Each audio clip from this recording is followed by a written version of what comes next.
In today's video, I'm going to teach you how to use CostMiner for estimating labor costs. By the end, you'll have a clean, consistent workflow that gives you reliable labor totals and makes updates painless. We'll start by setting up labor rates because everything else builds on this foundation. In CostMiner, create your labor roles such as carpenter, electrician, or general labor and enter the base hourly pay for each. Then include the real-world add-ons that affect what you actually pay. Employer on-costs, allowances, benefits, taxes, and overhead.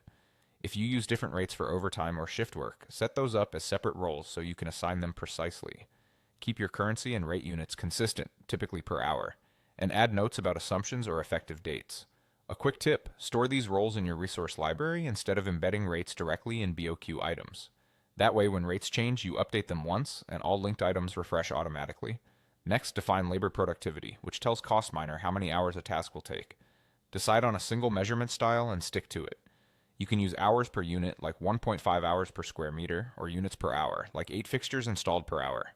Use whichever your team finds clearer, but be consistent across the project. Base your numbers on historical data where possible, and note the conditions they assume: normal access, standard working hours, and typical crew size.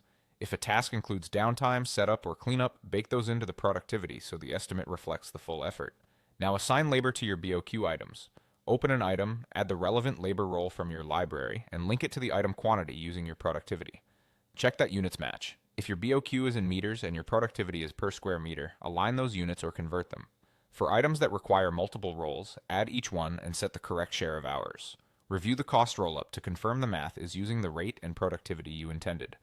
A quick validation pass on a few items prevents downstream surprises. Finally, choose your estimating method. If you have strong productivity data, use a productivity-driven approach. Let the system calculate hours from the item quantity and multiply by your labor rate. If you only need a quick early estimate, use a unit labor rate for the item and apply it directly. Be consistent within each item, avoid mixing methods in one line, and use scenario copies to test alternatives like different productivities or overtime assumptions. When everything looks right, review totals, document key assumptions, and save your setup as a template for future projects.